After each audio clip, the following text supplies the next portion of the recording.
एक बाइबल मुकद्दस, खुदा का अलामी कलाम, खुदा का ताया हुआ कलाम इस बात की आगाही देता है, इस बात को का जलाल, खुदा की कुदरत, खुदा का रहम हर एक जिंदगी के लिए, हर एक घराना के लिए, हर एक खानदान के लिए, हर एक कौम के लिए है। मेरे अजीजों, अगर हम इस बात को जानते हैं कि मैं मसीह हूं और मैं यीशु मसीह का पैरोकार हूं, मैं यीशु मसीह को मानने वाला हूं, तो आप खुदा के जलाल को ले सकते हैं, आप खुदा के रहम को ले सकते हैं, आप खुदा की कुदरत को देख सकते हैं। लेकिन ये उस वक्त होगा जब हम अपने आप को खुदा की हजूरी में पेश करेंगे, जब हम अपने आप को खुदा के सामने ताबे करेंगे, सरेंडर करेंगे। लेकिन ऐसा मुमकिन नहीं है।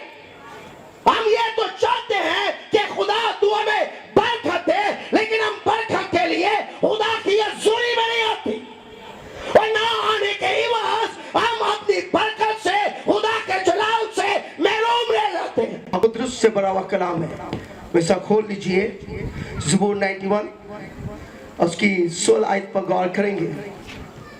एल्डर कामरन के साथ मिलकर बड़े गौर से खुदा की आवाज को थोड़ा सा टाइम लूंगा, क्योंकि मैं जानता हूं कि टाइम वक्त ज्यादा हो चुका है। क्योंकि चाहता आज शाम पाक रूह में ब्लेस करे और हमें बरकत दे, तो बड़े गौर से खुदा के कलाम को सुनना है। पास्टर एर्नेस्ट के पास कुछ नहीं है, सब कुछ खुदा के कलाम में है। लिखा है कि वो अपना कलाम नाजिल फरमाकर अपने लोगों को शिफा देता है, वो अपने कलाम को अपने लोगों के दरमियान भेजता है ताकि उसके लोग बरकत पाएं और उनके बंधन और जुए बैरियर्स ब्रेक किए जाएं और वो खुदा की तमजीद करें। आए मेरे साथ देखते हैं, एल्डर कामरन के साथ मिलकर हम तलावत करेंगे ज़बूर 91 उसकी 16 आयत। मैं उसे उम्र की दराजी से आसूदा करूंगा और अपनी निजात उसे दिखाऊंगा। आमीन। मेरे अजीजों, खुदा का महीब कलाम फरमाता है, ज़बूर 29 में लिखा है कि मैं उसे उम्र की दराजी से आसूदा करूंगा और अपनी निजात, अपना जलाल, अपनी कुदरत, अपना फजल, अपना रहम उसे दिखाऊंगा। एक खुदा ये चाहता है, खुदा की ये सोच है, खुदा के ये ख्यालात हैं आपके लिए कि वो आपको अपना जलाल दिखाए। कलाम मुकद्दस में लिखा, जो कोई इस पर ईमान लाएगा लाख नहीं बल्कि हमेशा की जिंदगी पाएगा। अपने आप को खुदा की हजूरी में पेश करे, एक रस्मी मसीह बनकर अपनी जिंदगी ना बसर करे, बल्कि एक अमली मसीह बनकर खुदा के जलाल को देखने के लिए आपको उसकी हजूरी में पढ़ने की जरूरत है। मेरे अजीजों, अकॉर्डिंग टू बाइबल, खुदा के कलाम के मुताबिक हमें अपनी जिंदगी को क्या करना है, बसर करना है। और जब हम खुदा के कलाम के मुताबिक अपनी जिंदगी गुजारते हैं तो हम उसके जलाल को देखते हैं, हम उसकी कुदरत को देखते हैं, हम उसके मौजूदात को देखते हैं। जहां उसकी प्रेजेंस होती है वहां लंगड़े चलते हैं, जहां उसकी हजूरी होती है वहां अंधे देखते हैं, जहां वो उतर आता है वहां गूंगे बोलते हैं, इसलिए कि वहां खुदा का जलाल है, वहां खुदा की कुदरत है। इस्राइल का वाकया, मैंने कौम बनी इस्राइल पर गौर फिक्र किया, जो दुख में है, गुलामी में है, टेंशन में है, मुसीबत में है, मुसीबतों ने घेरा हुआ है, तरह तरह की बीमारियों ने पकड़ा हुआ है।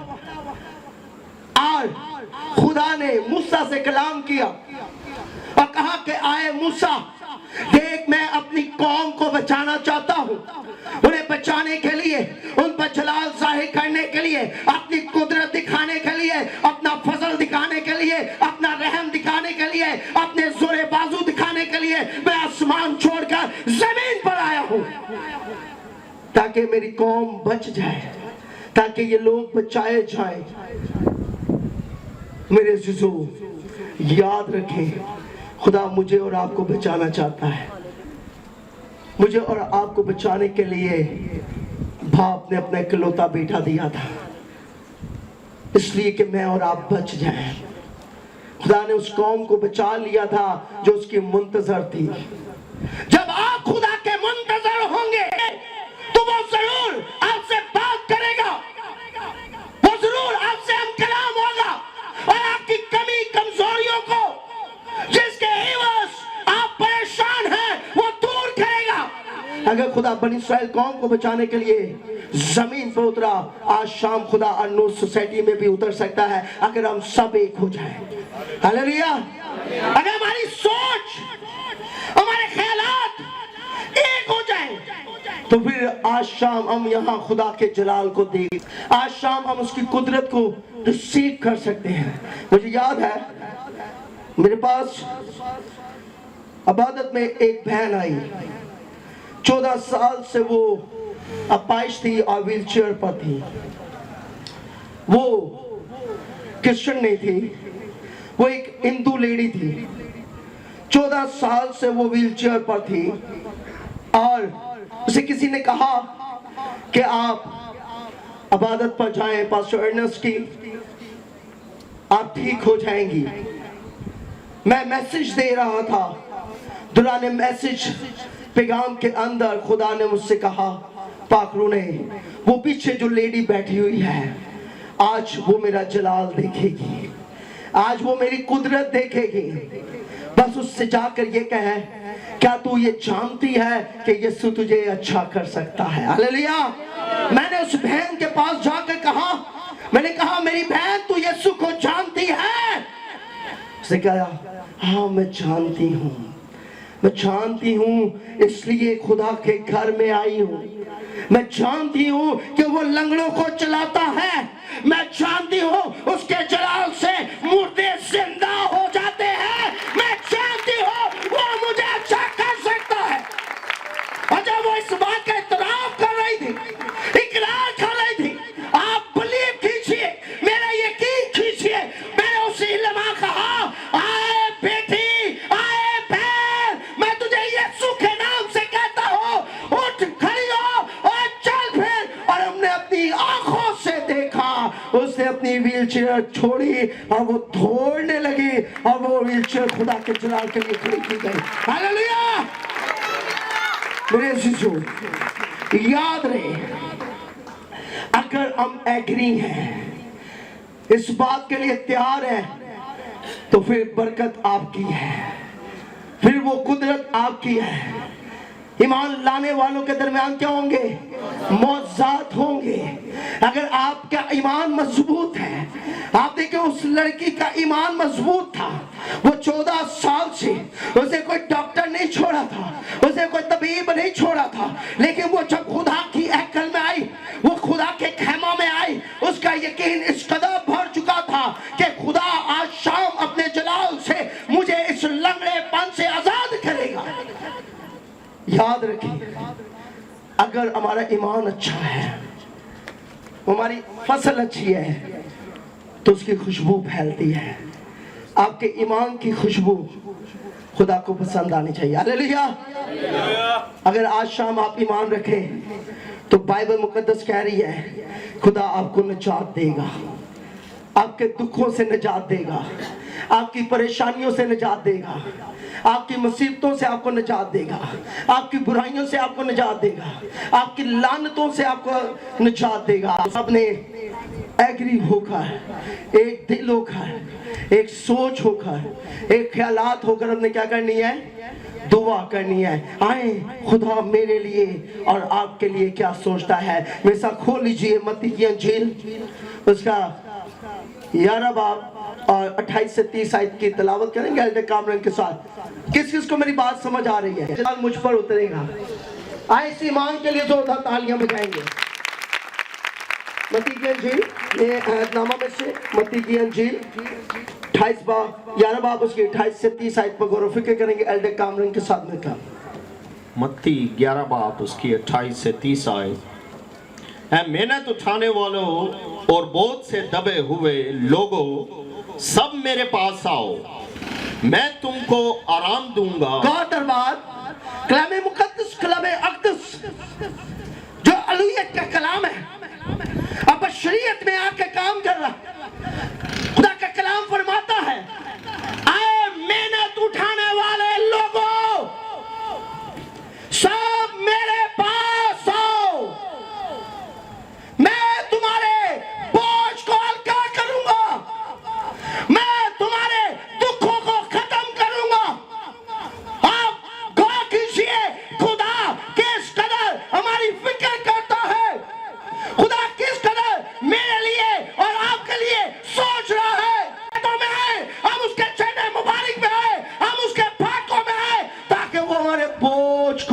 करें। आज जब मैं घरों में विजिट करने जाता हूं, मीटिंग्स में जाता हूं, और लोग जब अपनी प्रॉब्लम्स शेयर करते हैं तो बड़ा दुख होता है, बड़ा दुख होता है। वो मुसीबतों में झगड़े गए हैं, वो दुखों में पकड़े गए हैं।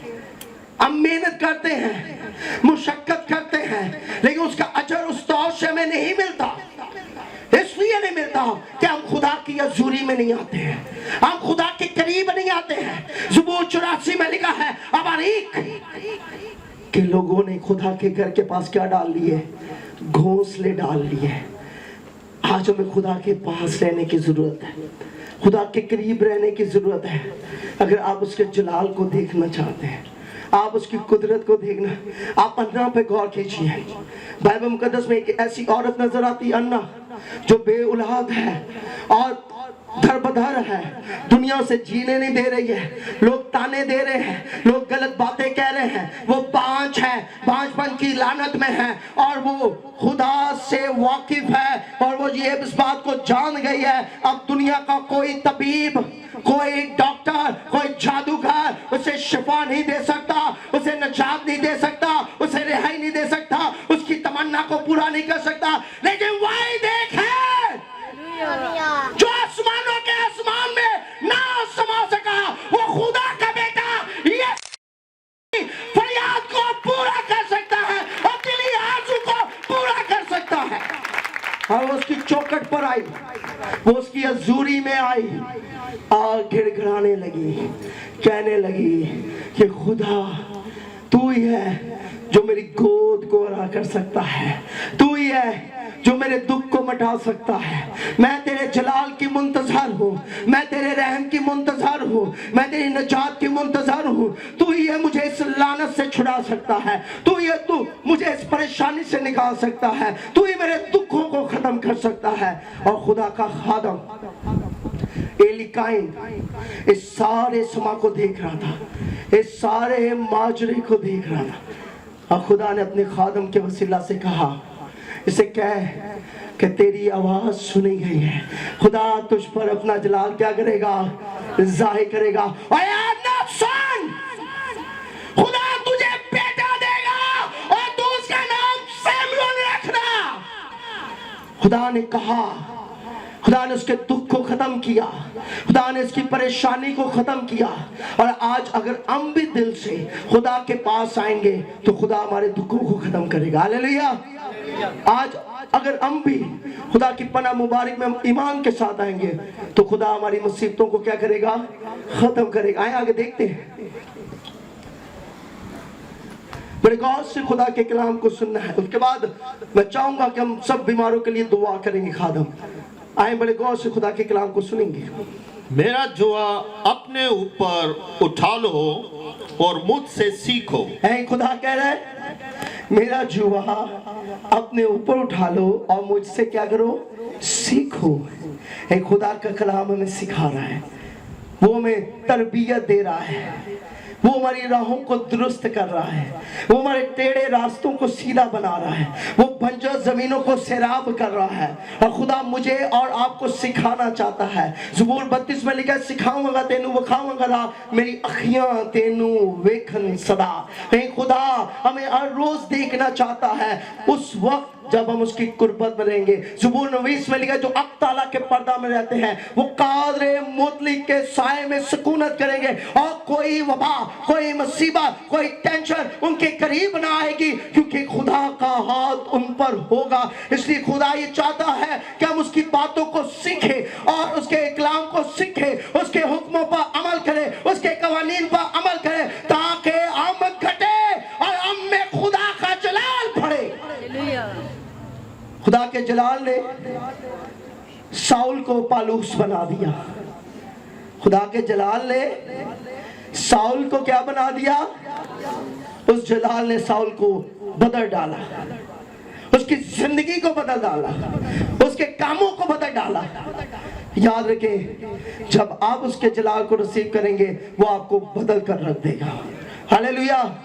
वो आपको बिल्कुल तब्दील कर देगा। आपकी सोच नहीं रहेगी। फिर आप भी पालूस की तरह कहेंगे, अब मैं जिंदा न रहा, मुझ में से मुझ में मसीह जिंदा है, उसका जलाल जिंदा है, उसकी कुदरत जिंदा है। को खुदा के आगे उंडेल दीजिए। आज अपने आप को खुदा की हजूरी में पेश कीजिए। आप उसके जलाल को देख पाएंगे, आप उसकी कुदरत को देख पाएंगे, ताकि आप उसकी बरकत से भर जाएं, ताकि आप उसकी तारीफ करें, आप उसकी तमजीद करें, आप उसकी शुक्रगुजारी करें, आप उसकी वडाई करें, उसके नाम को सराएं, आप उसके नाम को धन्यवाद कहें, ताकि खुदा इस्राएल का खुदा, इब्राहिम, इसाक और याकूब का खुदा आपको बरकतों से माला माल करे। आज शाम हम सबको इस बात पर कायम होने की ज़रूरत है। हम सब जो यहाँ मौजूद हैं, अगर हम सब मुत्तफिक हो जाएं, एक दिल हो जाएं, तो मैं आपको सच कहता हूँ, आप अपनी आंखों से देखेंगे उसकी कुदरत को, आप अपनी आंखों से देखेंगे उसके रहम को, आप अपनी आंखों से देखेंगे कि उसका आसमान खुलेगा और आपको बरकतों से ममूर कर देगा। मेरे अज़ीज़ों, कलाम मुक़द्दस में एक और वाले पर गौर करेंगे, ज़बूर 34 उसकी 10 आयत पर गौर करेंगे, और उसके बाद बीमारों के लिए हम दुआएं दस्ते बुलंद होंगी। बड़े गौर से खुदा के कलाम को सुनना है और अपने दिलों को खुदा के सामने पेश करना है। अगर आप चाहते हैं हर नूर सोसाइटी के अंदर खुदा का जलाल दिन ब दिन बढ़े, तो फिर हर घर से एक गूंज उठनी चाहिए, हर घर से एक आवाज उठनी चाहिए कि यीशु मसीह जिंदा है और उसकी खबर काली है और वो हमारे दरमियान मौजूद है। हमें उसकी तारीफ करने की जरूरत है, हमें उसकी प्रेज करने की जरूरत है। और जैसे जैसे आप उसकी तारीफ करेंगे, आपके घराने बरकत पाएंगे, आपके बच्चे बरकत पाएंगे, आपके कारोबार बरकत पाएंगे, एवं कि आपका शहर, आपका मुल्क भी क्या पाएगा, बरकत पाएगा। आइए हम एल्डर कामरन के साथ मिलकर गौर करेंगे। ज़बूर 34 उसकी 10 आयत। बब्बर के बच्चे तो हाजतमंद और भूखे होते हैं, पर खुदावंद के ताल्लुक किसी नेमत के मोहताज ना होंगे। आमीन। बब्बर के बच्चे तो भूखे रह सकते हैं, वो हाजतमंद है, लेकिन खुदा के ताल्लुक, खुदा को मानने वाले, खुदा पर यकीन करने वाले, खुदा पर भरोसा करने वाले, वो कभी भी भूखे ना रहेंगे, वो कभी भी प्यासे ना रहेंगे, वो कभी भी परेशान ना रहेंगे। खुदा अपने ताल्बों को नींद में दे देता है अगर वो खुदा से मोहब्बत करते हैं। हालेलुया। तो आज शाम आप इस बात के लिए तैयार है कि आज खुदा मेरी भूख और मेरी प्यास को मिटाएगा। हालेलुया। आज खुदा मेरी जिंदगी में उतरेगा। अगर आपके बच्चे नाफरमान हैं तो वालिदैन का काम है कि उनके लिए दुआ करें। अगर आपके मुल्क में, आपके शहर में, आपके इलाका में अगर आपके बच्चे आपके साथ मिलकर नहीं चलते, जिसके इवज़ आपका घर तबाह हो रहा है, आपका घर मुतफिक होने की जरूरत है, ताकि खुदा का जलाल उतरे और सारी बेरा रवि को दूर करे, सारी परेशानियों को दूर कर कर आपको शादमानी और तसल्ली और इत्मीनान से भर दे। हालेलुया। तो आए अपने सरों को झुकाएंगे, अपनी आंखों को बंद करेंगे।